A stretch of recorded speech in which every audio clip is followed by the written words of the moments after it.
देखिए रिंग का एक न्यूमेरिकल है, देखने में थोड़ा सा खतरनाक टाइप का है। कह रहा है कि अगर ए बी इंटीजर है, नहीं इंटीजर है, और एडिशन और मल्टीप्लिकेशन का ऑपरेशन ये लिखा हुआ है, ये डॉक्टरी सिंबल है, ये पता नहीं जानवर का डॉक्टर या वो अलग अलग डॉक्टर का अलग अलग कलर होता है, कलर नहीं दिया गया है। तो ये जानवर में भी अप्लाई हो रहा है और इंसानों में भी होता है। जानवर में हरा कलर होता है। डॉक्टर का सिंबल अब चेंज हो गया। डॉक्टर सिंबल चेंज हो गया क्या? तलवार और खून नहीं। वो खंजर, स्नेक। हाँ स्नेक ही है, स्नेक तो ही है। मैं एक डॉक्टर के पास गया और बच्चों को दिखाना था, नाम नहीं बताएंगे क्योंकि ऑनलाइन क्लास से ठीक नहीं लगता है। तो लखनऊ के डॉक्टर हैं।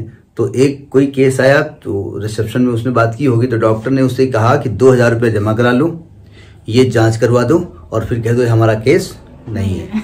यानी उनको मालूम था कि केस हमारा ENT के हैं, वो हमारा केस नहीं है, लेकिन 2000 जमा करवाने के बाद में उसको बाद में कह देंगे ये भाई आप न्यूरो पा जाओ, कहीं और जाओ।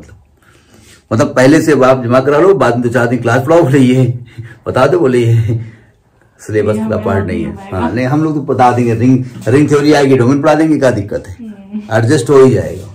अच्छा, तो कहते हैं कि ऑपरेशन प्लस और डॉट इस प्रकार से है कि a प्लस बी कहा जाएगा a प्लस बी माइनस 1। अब देखिए यानी इस प्लस ऑपरेशन का मतलब ये हो, दोनों को ऐड करोगे और एक माइनस करोगे, और डॉट का मतलब दोनों को प्लस करोगे माइनस दोनों को मल्टीप्लाई करोगे, ये ऑपरेशन है। तो बताना ये है कि z प्लस डॉट भी एक कम्यूटेटिव रिंग विद यूनिटी है, सब कुछ करना है। Find the zero of the ring. Zero of the ring का मतलब ये होता है, ये थोड़ा टेक्निकल है क्वेश्चन, ठीक है, क्योंकि इसमें आइडेंटिटी, जीरो का मतलब होता है एडिटिव आइडेंटिटी, मतलब हमको एडिटिव आइडेंटिटी निकालनी पड़ेगी, ठीक है। तो आप इसको सॉल्व करने जा रहे हैं, ये समझ में आ गया क्या लिखा हुआ है। तो इसको अलग लिख दें ऊपर और वहीं से शुरू कर दें लिखना। इसको ऊपर लिखे दे रहे हैं हम, क्वेश्चन नोट कर लिया ना।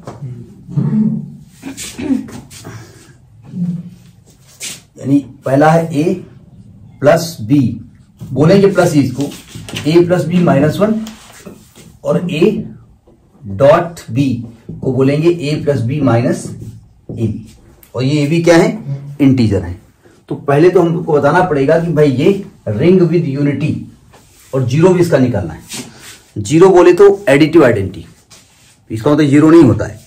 एडिटिव आइडेंटिटी मतलब जो वो आइडेंटिटी की तरह बिहेव करे, मतलब किसी भी ऑपरेशन किसी भी एलिमेंट के साथ ऑपरेट हो तो उसकी जो उसका वो ना चेंज करे, ठीक है, उसको एज इट इज रहने दे, ठीक है। तो पहले तो आपको प्रूव करना है, पहला पार्ट देखो सोल्यूशन इसका, पहला पार्ट क्या प्रूव करना है, A part z plus is abelian group, abelian group. देखो उसके लिए पहला हम दिखाने जा रहे हैं क्लोजर प्रॉपर्टी, क्लोजर प्रॉपर्टी। देखो ध्यान से, है कुछ दम नहीं, कुछ चीजें दमदार हैं इसमें। देखिए अगर मैं a और b दो इंटीजर लेता हूं और उसको ऑपरेशन करता हूं और वो लिखता हूं a प्लस बी माइनस 1, तो बताओ ये इंटीजर है कि नहीं है? तो आप लिखेंगे it is also belongs to z, so it so closure property satisfied, closure property satisfies, फाइड जो भी लिखो लिखो, इतना गंदा लिखो कि एग्जाम में जाने पर सेटिस्फाइड लिखियो कि सेटिस्फाइज लिखियो, ठीक है। दूसरी बात एसोसिएटिव, एसोसिएटिव। अब एक लफड़ा बहुत है भाई, कैलकुलेशन बड़ा लंबी है, तो हम ऐसा करने जा रहे हैं, पहले a plus B bracket plus c ऐसे करने जा रहे हैं, ठीक है। इसको सॉल्व करके एक रिजल्ट लेंगे, फिर उल्टा करेंगे इसको, इसमें एडजस्टमेंट हम नहीं करेंगे। देखो इसका मतलब क्या होता है, a प्लस बी माइनस 1 और ये प्लस c।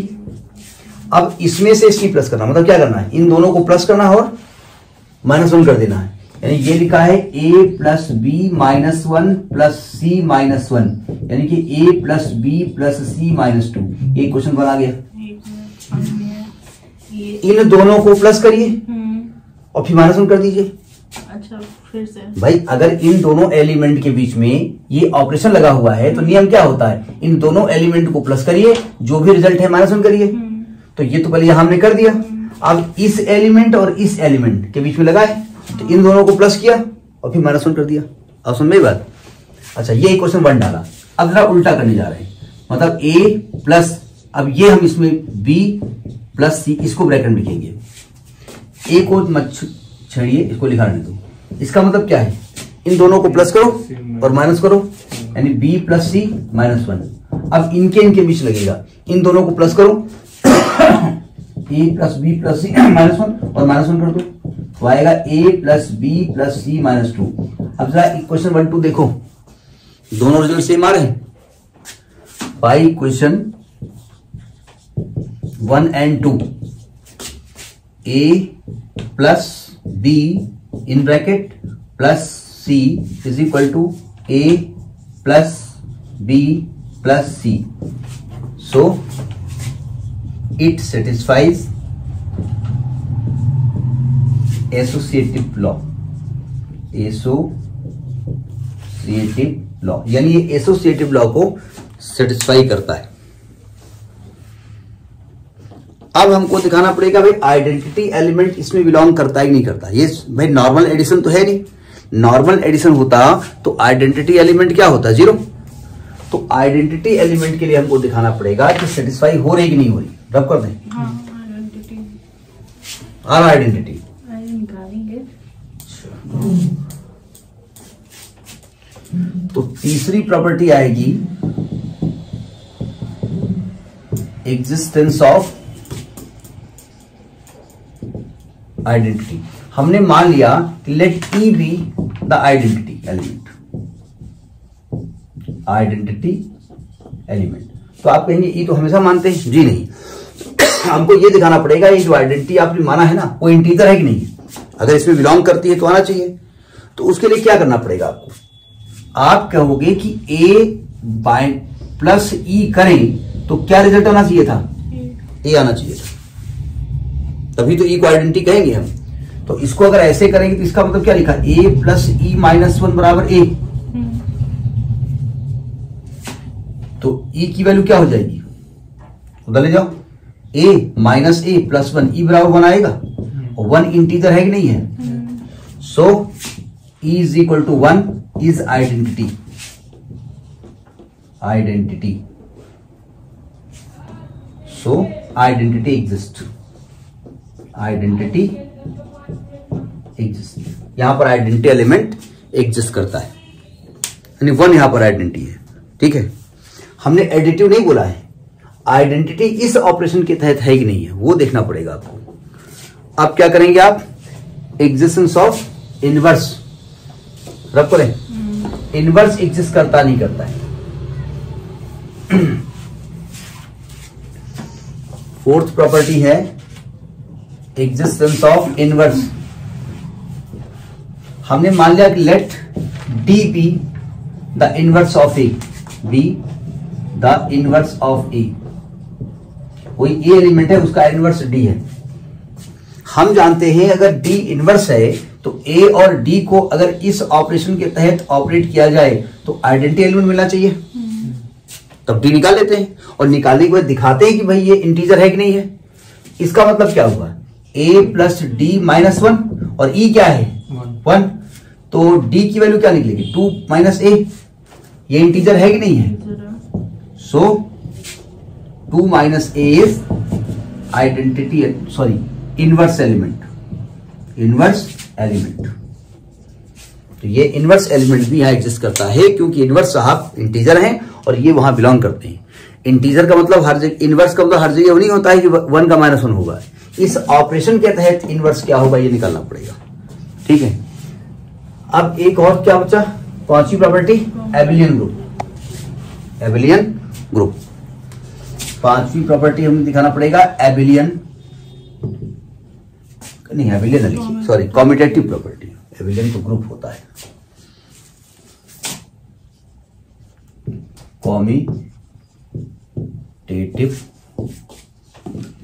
प्रॉपर्टी। देखो जरा, अगर a प्लस प्लस को होता है ये वाला प्लस b लिखेंगे तो ये इसको a प्लस बी माइनस 1 लिख सकते हैं। अच्छा, इसको हम b प्लस ए माइनस 1 कर सकते हैं, भाई ये तो ऑर्डर ही प्लस हो गया ना 2, तो इसका मतलब इसको आप b प्लस ए लिखा जा सकता है।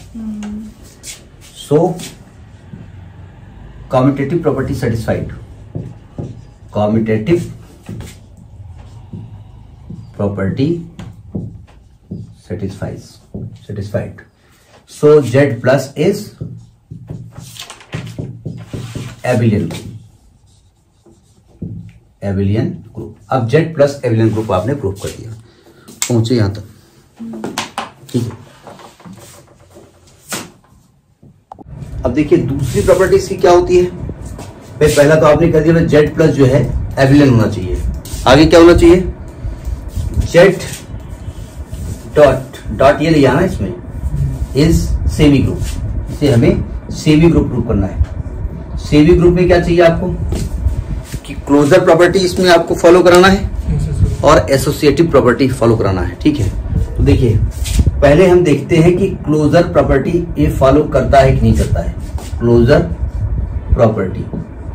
प्रॉपर्टी का मतलब क्या हुआ, दो इंटीजर हम लेंगे ए और बी और उस पर ये डॉट का जो ऑपरेशन है ये जो है ऑपरेट करेंगे और देखना पड़ेगा कि जो रिजल्ट आएगा वो इंटीजर है कि नहीं है. ठीक है, तो हमने माना, देखिए अगर मैं ए डॉट बी लिखूं, क्या वैल्यू बताई गई थी, फॉर्मूला क्या बताया गया था, A plus B minus A B. A plus B minus A B, ये बताइए ए और बी अगर इंटीजर है तो इसको कैलकुलेट करेंगे तो जो रिजल्ट आएगा वो इंटीजर होगा नहीं होगा. Is also belongs to Z, सही कह रहा हूं, for all values of A B belongs to Z. इसका मतलब ये हुआ so closure property satisfied. Closure property satisfied, यानी क्लोजर प्रॉपर्टी यहां पर सेटिस्फाई हो गई है. अब क्या होना चाहिए कि एसोसिएटिव प्रॉपर्टी यहां पर प्रॉपर्टी कहिए या लॉ कहिए कोई मतलब नहीं है, एसोसिएटिव वर्ड होना चाहिए या एसोसिएटिविटी कहिए. क्या होना चाहिए, ए डॉट बी को निकालने के बाद डॉट सी करेंगे या a dot b dot c, वो वेक्टर चढ़ा जा रहा है इसमें, तो ये हमको दिखाना है.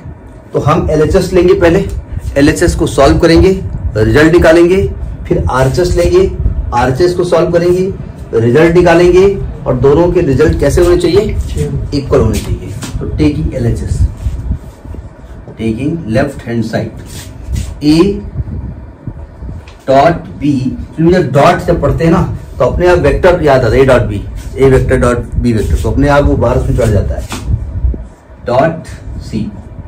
अब देखो इसका मतलब क्या है कि दोनों को प्लस करिए और दोनों को मल्टीप्लाई करके माइनस कर दीजिए. इसका मतलब ये है A plus B minus A B, ये जो भी आया है उसके साथ डॉट सी होना है. तो क्या होना है, इन दोनों को प्लस करिए फिर माइनस करके दोनों को मल्टीप्लाई कर दीजिए. एक ये और एक ये तो मतलब हुआ, यानी ये क्या लिखा जाएगा, A plus B minus A B plus C minus A plus B minus A B multiplied by C. ये कह रहा हूं आपसे, मतलब इस भाई ये बताया गया था ना कि ए डॉट बी जो है ए मल्टीप्लाई बी कहिए आप, A plus B minus A B होता है, ये नंबर प्लस ये नंबर और फिर दोनों को मल्टीप्लाई करके उसमें माइनस कर दिए. तो ये नंबर प्लस ये नंबर फिर इन दोनों को मल्टीप्लाई करके माइनस कर दीजिए. जब ब्रैकेट खोलो तो आएगा A plus B plus C minus A B minus B C minus C A, ये तो आएगा, और प्लस ए बी सी. भाई देखो ए यहाँ है, बी यहाँ है, सी यहाँ है, माइनस ए बी यहाँ है, माइनस बी सी यहाँ आएगा, माइनस ए सी यहाँ आएगा और प्लस ए बी सी आएगा. एक सिमिट्री टाइप का उसे आ गया है. तो ये वैल्यू किसकी आई है, ये वैल्यू आई है लेफ्ट हैंड साइड की.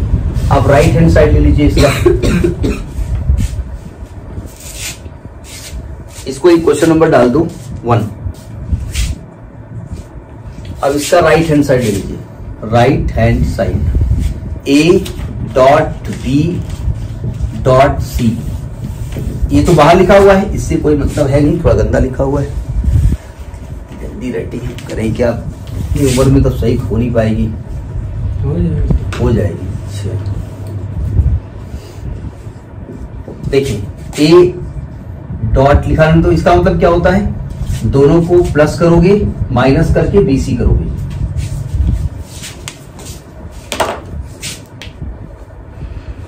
अब इन दोनों का मतलब क्या होता है, इन दोनों को प्लस करो, यानी A plus B plus C minus BC और माइनस A और B plus C minus BC करके मल्टीप्लाई करो।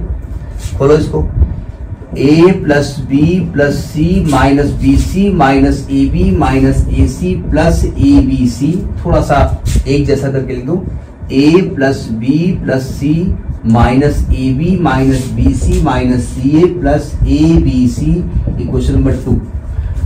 इक्वेशन 1 और 2 को ध्यान से देखिए, ये जो है प्रॉपर्टीज को सेटिस्फाई कर रहा है, तो लिखेंगे by equation 1 and 2 associative property satisfied. लिख दो by equation 1 and 2 A dot B dot C is equal to A dot B dot C। तो यानी ये एसोसिएटिव प्रॉपर्टी सेटिस्फाई होगी। प्रूफ क्या करना था आपको, प्रूफ करना था एक कॉम्यूटेटिव रिंग है, एसोसिएटिव हो गया, इसका मतलब ये हुआ कि सो Z dot is, so Z dot is semi group, ये सेमी ग्रुप प्रूफ हो गया। ठीक है, इसके बाद क्या करना है आपको, ये डिस्ट्रीब्यूटिव लॉ को फॉलो करता है, तो तीसरा नंबर इसका आएगा, ये डिस्ट्रीब्यूटिव लॉ को फॉलो कर रहा है। सी नंबर में डिस्ट्रीब्यूटिव लॉ क्या होता है, डिस्ट्रीब्यूटिव लॉ डिस्ट्रीब्यूट करना तो अंग्रेजी हो गई यार। डिस्ट्रीब्यूटिव लॉ में क्या करना है आपको,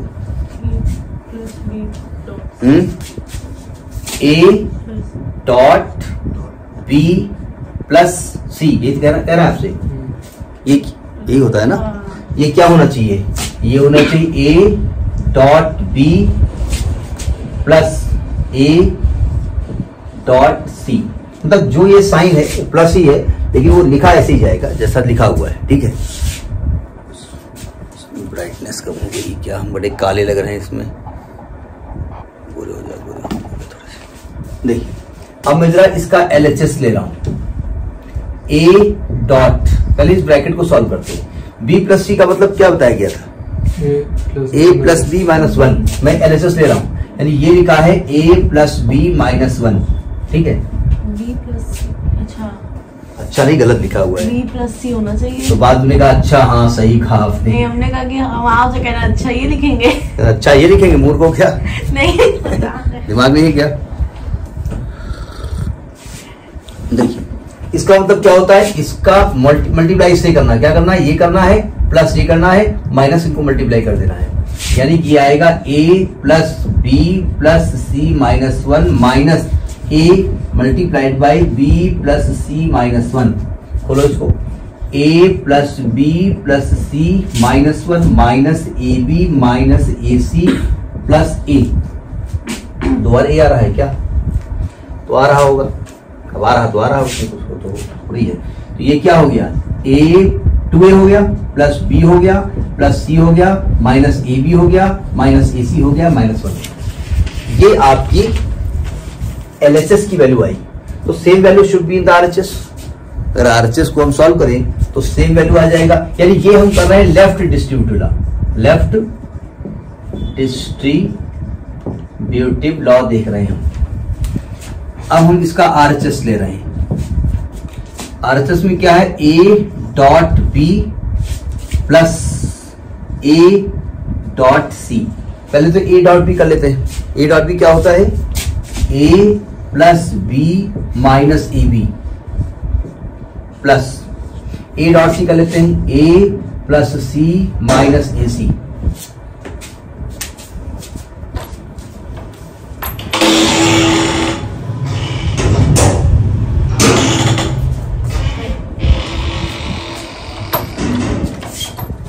इसके बाद क्या करेंगे, इसके भी प्लस साइन लगा है, क्या करना है आपको, इन दोनों को प्लस करके माइनस 1 कर देना है, यानी ये क्या आ जाएगा, a plus B minus A B plus a plus C minus a c minus 1। खोलो खुले हुए। तो 2a plus B plus C minus A B minus a c minus 1। इसको इक्वेशन नंबर 3 डाल दो, इसको इक्वेशन नंबर 4 डाल दो। अब बताइए इक्वेशन 3 और 4 को ध्यान से देखो, क्या दोनों रिजल्ट सेम है? तो आप लिखेंगे, यहाँ लिखेंगे y equation 3 and 4, it is clear that left distributive law holds। या तो ये लैंग्वेज लिखो या तो ये स्टेटमेंट लिखो दोबारा, ठीक है। अब राइट डिस्ट्रीब्यूटिव लॉ को करने के लिए करेंगे नहीं, इसको सिमिलरली कर देंगे, उसको नहीं करके दिखाएंगे आप। अच्छा आप शुरुआत से वो सिमिलरली कर दें ठीक नहीं रहेगा, नहीं वो ठीक नहीं रहेगा, शुरुआत में सिमिलरली कर दो। Similarly right distributive law also holds. ये होल्ड करेगा, अपने आप देख लेंगे, मतलब करेंगे नहीं। दैट इज यानी क्या करना चाहते हैं कि a plus b dot c is equal to a dot c plus b dot c. तो ये भी होल्ड अपने आप करेगा, ये डिस्ट्रीब्यूटिव लॉ हो गया। अब क्या करना है आपको कि आपको दिखाना पड़ेगा कॉम्यूटेटिव रिंग है। लेकिन ध्यान से समझिएगा, जब हम रिंग को प्रूफ करते हैं, हो गया, तो रिंग के प्रूफ में हम एक जगह कॉम्यूटेटिव लॉ को प्रूफ करते हैं, याद है कहां प्रूफ किया था? हमने कहा था Z प्लस कॉम्यूटेटिव ग्रुप, ये कहा था ना जी नहीं, वो कॉम्यूटेटिव रिंग की प्रॉपर्टी नहीं है, मतलब एबेलियन ग्रुप था वो Z प्लस के केस में। कॉम्यूटेटिव रिंग ये है जो मल्टीप्लाई के केस में कॉम्यूटेटिव अगर फॉलो करता है तो कॉम्यूटेटिव रिंग होगी। तो अब कॉम्यूटेटिव रिंग के बारे में बात करेंगे। For commutative ring, for commutative, ये नंबर डाल दो, डी डाल दो। पहले ए में Z प्लस कर दिया आपने, उसको आपने एबेलियन प्रूफ कर दिया, बी में आपने Z इंटू कर दिया, उसको सेमी प्रूफ कर दिया, सी में आपने डिस्ट्रीब्यूटिव लॉ कर दिया, और डी स्टेप में for commutative ring. Commutative ring में मल्टीप्लीकेशन के केस में ये कॉम्यूटेटिव लॉ को फॉलो करना चाहिए। यानी आपको प्रूफ करना पड़ेगा टू शो कि a dot b is equal to b dot a, ये प्रूफ करना पड़ेगा। तो देखिए नाउ हम क्या लेके चलेंगे, आप a डॉट b लेके चलते हैं। इसका मतलब क्या होता है, a plus B minus A b. क्या मैं कह सकता हूं ये नॉर्मल एडिशन है, नॉर्मल मल्टीप्लिकेशन है? ये नॉर्मल मल्टीप्लिकेशन नहीं है। इस साइन का मतलब हम मल्टीप्लाई बोलते जरूर हैं, इसका मतलब ये है कि इन दोनों को ऐड करके माइनस ये ए बी किया गया, लेकिन ये आपका नॉर्मल मल्टीप्लिकेशन, नॉर्मल एडिशन है। क्या मैं इसको हम चाहें तो b प्लस ए माइनस बी ए नहीं लिख सकता हूं? क्योंकि आप जानते हैं यस a प्लस बी बराबर b प्लस ए होता है और ए बी बराबर बी ए होता है, नॉर्मल मल्टीप्लिकेशन होता है। तो इसका मतलब इसको b डॉट ए लिखा जा सकता है। तो so it is commutative ring, it is commutative ring, commutative ring, ये कॉम्यूटेटिव रिंग होता है, ये प्रूफ हो गया। अब क्या प्रूफ करना है, ring with unity, sorry unity of the ring. अब यूनिटी ऑफ द रिंग देखें कि यूनिटी इसमें एग्जिस्ट करती ही नहीं करती है, और करती है तो इसमें है कि नहीं है, मतलब यूनिटी होगी क्या? वे आपको क्वेश्चन क्या कहा गया था, Z plus dot is a commutative ring with unity और find zero of the ring, ये तो आपसे कहा गया है। तो यूनिटी एलिमेंट क्या होता है, वही जीरो ऑफ द रिंग होता है। यूनिट एलिमेंट जिसको ऐड करने पर वो रिजल्ट को डिस्टर्ब ना करे।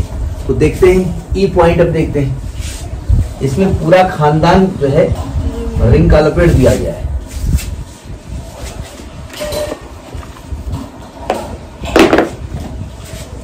ई पॉइंट क्या करेंगे, रिंग, ये unity of the ring, unity of the ring, मतलब इस रिंग का यूनिटी निकालना है। यूनिटी बोले तो वो नंबर निकालना है जो इसका यूनिटी है, ठीक है।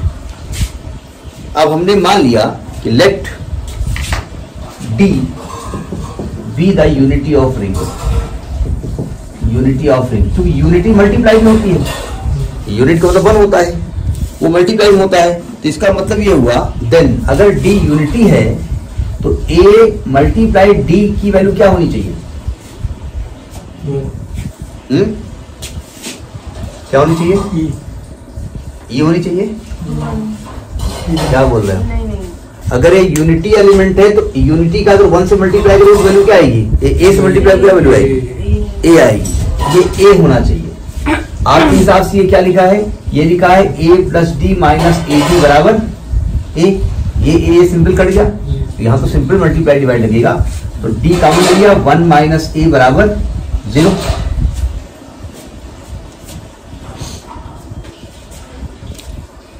अब चूंकि आप कह रहे हो कि A is any element of the, आपने एनी एलिमेंट माना है, तो एज 1 माइनस ए तो 0 के बराबर है नहीं। क्यों? आपने कहा as a is any element, कोई भी एलिमेंट हो सकता है, एनी एलिमेंट ऑफ जेड।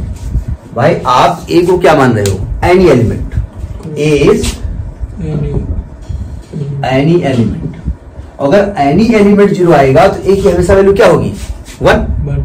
आप ए को क्या मान रहे हो? कोई भी एलिमेंट हो सकता है, लेकिन अगर आपने इसको 0 के बराबर किया तो ए की वैल्यू क्या आ जाएगी? That is the fix value, ये हो नहीं सकता। इसका मतलब डी 0 होगा, सो डी बराबर 0। तो ये आपका यूनिटी एलिमेंट भी हो गया और ये आपका D is 0 of the ring, 0 of the ring, यही आपका 0 ऑफ द रिंग है। समझ में आई बात?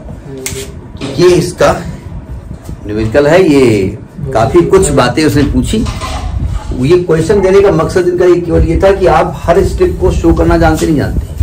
तो हमने बताया ना कि जब कभी कभी यूट्यूब देख करके खाना बनाया जाता है, मम्मी बनाती है, और अगर इंग्लिश गड़बड़ है तो उसमें आता है गार्लिक चॉप करें, गार्लिक चॉप करें होता है। चलो चॉप करें, नहीं अभी चॉप वर्ड हम यूज किए थे मैथमेटिक्स में, एक वर्ड हम मैथमेटिकल करें। चॉपिंग का मतलब होता है कट कर, हटा देना। हाँ। नहीं हम लोग चलो चॉपिंग कहते थे। अब चॉपिंग का मतलब चाप के बैठना भी होता है। तो पहले तो गार्लिक ढूंढ रही, गार्लिक घर में है नहीं, लहसुन है, चॉपिंग मतलब चपा बैठ जाना। तो ऐसी भाषा क्या हुआ समझ में नहीं आता है। जिंजर क्रश करें, तो वही लैंग्वेज यहाँ समझ लो है कि सब कुछ मालूम है आपको। अदरक को आप रगड़ें, लहसुन को आप काटें, वो जानबूझ से अंग्रेजी ऐसी बोलेंगे। तो वही वाली अंग्रेजी है। वो ये देखना चाहते हैं कि आपको हर एक स्टेप लिखना आता नहीं आता। ठीक है, बढ़िया एक क्वेश्चन है, चेक कर लीजिए। ठीक है।